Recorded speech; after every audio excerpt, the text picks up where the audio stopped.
Good morning, Congressman Gozar. How you doing this morning? I'm doing well, George. How about yourself? Oh, that's Cody. This is George over here.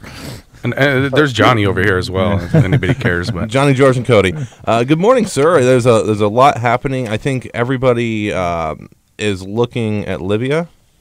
Mm-hmm. What's happening over there? Let's just cut to it and talk about security. Well, as we all know, we lost 4 heroes, an ambassador, 2 SEALs, and another individual to violence that showed up and was predicated, and we should have had more security for these individuals. They had asked for it previous times, and they had gotten some security in 2 previous times, but the third time they were turned away. The violence had increased. There were direct instances where the compound in which the ambassador was killed was attacked. There was plenty of information that surrounded these requests. In fact, as we had in our hearing, we were the last flag standing in Benghazi. The ambassador from Britain had an assassination attack on his motorcade with a rocket-propelled grenade, barely surviving. Even the Red Cross, the International Red Cross, was attacked. Yeah. So this is just outlandish. And then you also saw that last night Secretary Clinton tried to take accountability for the actions for the lack of security. It doesn't suffice, to be honest with you, because to parade out the Ambassador Rice and those on talk shows, as well as the President in the United Nations apologizing for a video, is just ludicrous. Well, one of the things is that, Rumsfeld was on Hannity last night. He said basically you can delegate authority, but you can't delegate responsibility. And the idea that Secretary Clinton is jumping out there and saying, well, it's not the White House's fault, or isn't there been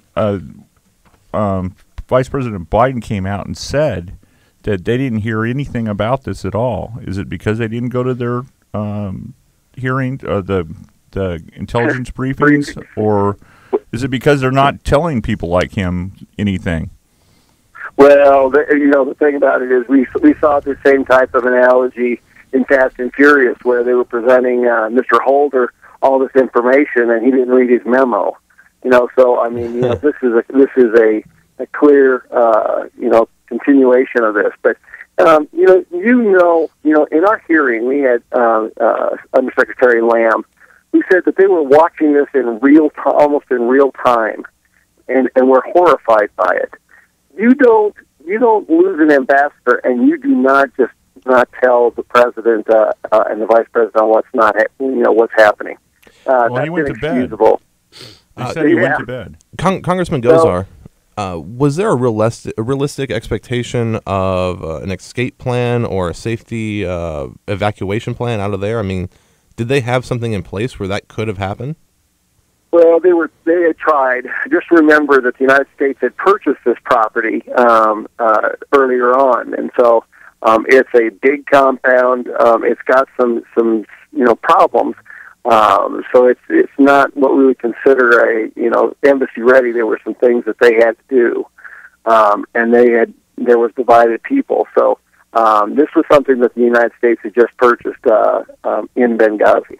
Doesn't that make it even worse, knowing that we were occupying an embassy that wasn't even fully secured or ready? Well, it wasn't an embassy; it was just a consulate. A compound, yeah.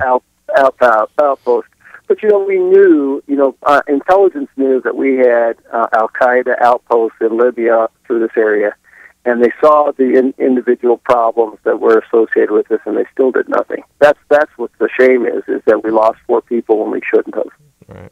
Well, the White House didn't send out any spokespeople at all to Face the Nation, Meet the Press, or Fox this weekend, or Live and Local, to talk about this after they did. I could only use the word that Vice President Biden used, the malarkey story about the video, which apparently came from one phone call, not from any real intelligence briefing. What are they doing now? Are they just hunkering down and hoping for the election to come and go?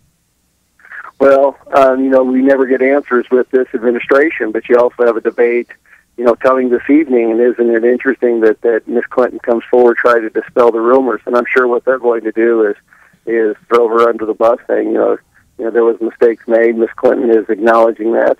But, one of the things that we kept screaming about, we had a hearing last year in government oversight, was that the military operations, particularly in Afghanistan and Iraq, had been turned over to the State Department. The very first time this has ever happened in our U.S. history is subjugating our military to the State Department. And look at what you have. You've got problems. Well, this isn't just here. It's all the way across the world we're having problems with our State Department. Well, this was like not an hour attack. It was a 6 or 8 hour attack, wasn't it? Well, the day, according to what we understand, is the day was uneventful. In fact, the ambassador entertained guests from Turkey and had had seen them off out of the compound, and then all of a sudden this was orchestrated a little bit later on. And so it was well orchestrated. There were several points of reference from these attackers, and I think this is, just outright atrocious. Wow.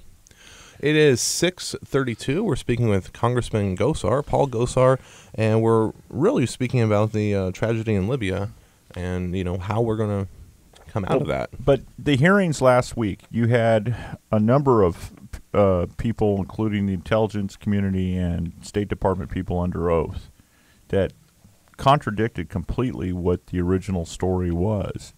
Now, Vice President Biden came out and said that their intelligence was wrong, but isn't this the same intelligence community that he later on says knows exactly what's going on with the Iran nuclear program?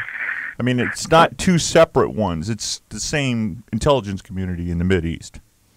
Yeah, I guess it's who's on first and what's on second, when you want to use them accordingly. But that's the brilliance of Joe Biden. He really can connect the dots.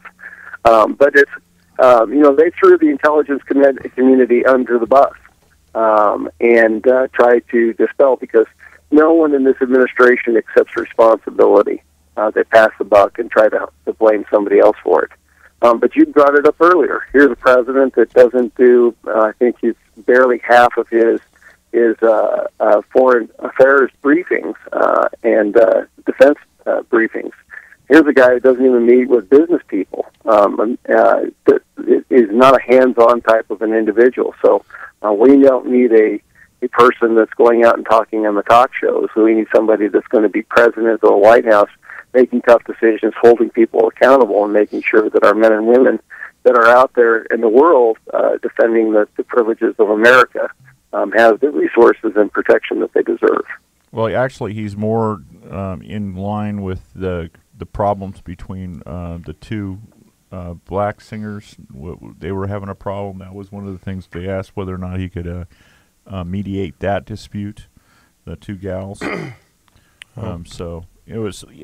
But the thing that comes out of it is Valerie Jarrett, who is not entitled to a Secret Service detail, had one at the Democratic Convention, and our guy in Libya on the anniversary of 9/11 didn't have a Marine contingency or even any kind of an extraction put in place. What are we doing about that? I mean, that's security that instead they're blaming the Republicans for cutting security, but if you call for security, I know we got it. Well, the thing about it is what's interesting about Mr. Biden talking about the Republicans cutting the security. Ms. Lamb said it had nothing to do with finances.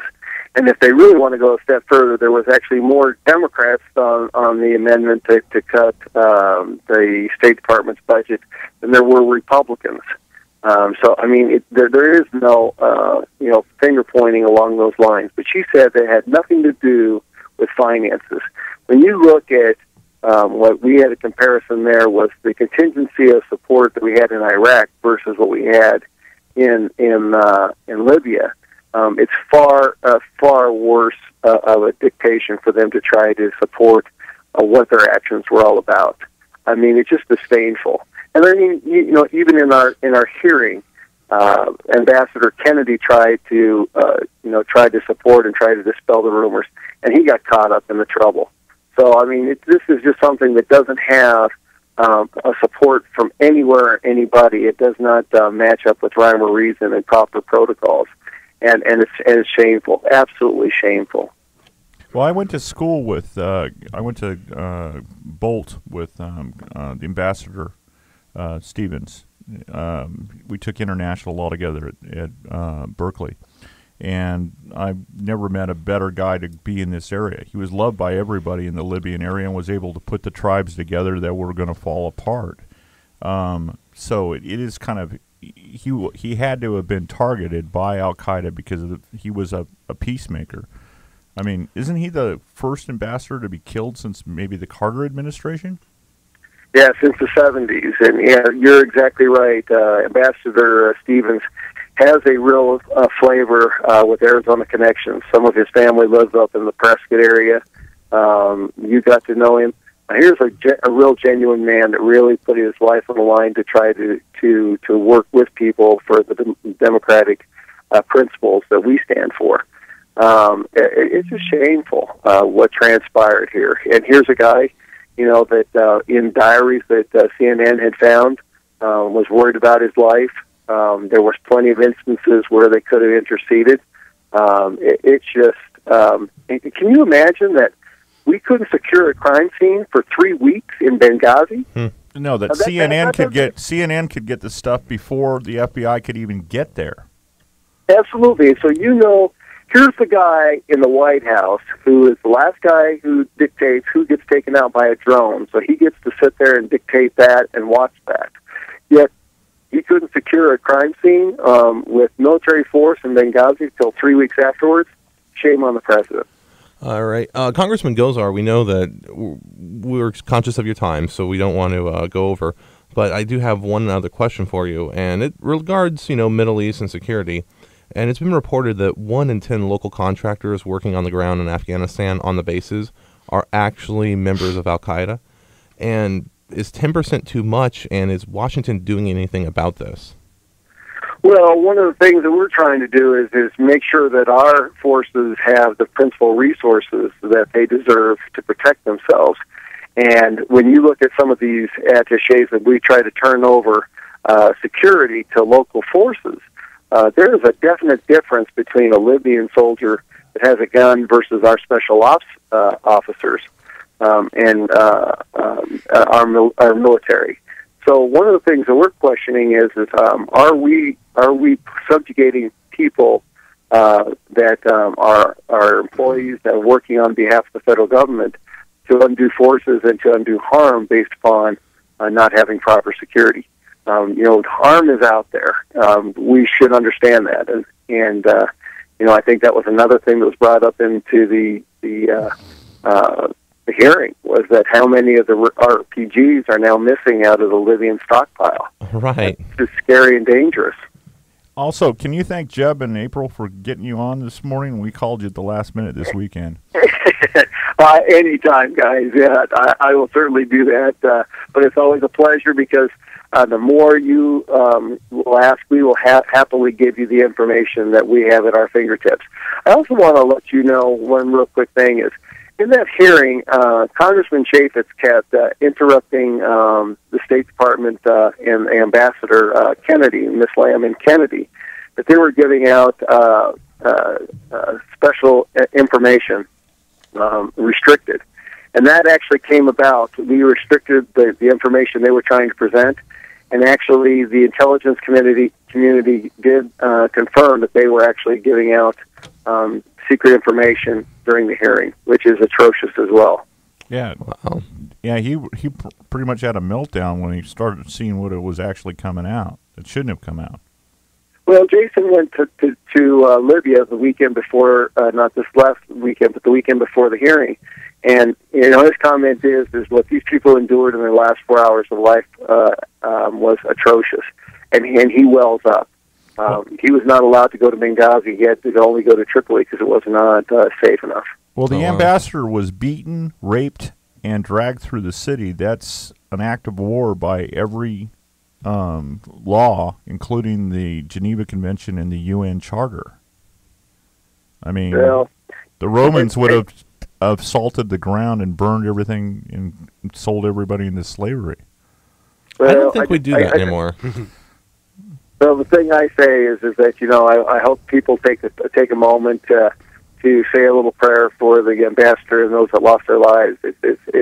It's needless that what transpired occurred. There were warning signs. This government failed to acknowledge them, and it is a sad day. And I hope that those that are responsible are held accountable, and that includes this president. Thank you very much. All right. Well, thank you, Congressman Paul Gosar. We appreciate the time. Hey, you're welcome anytime now. All right. Have a good day.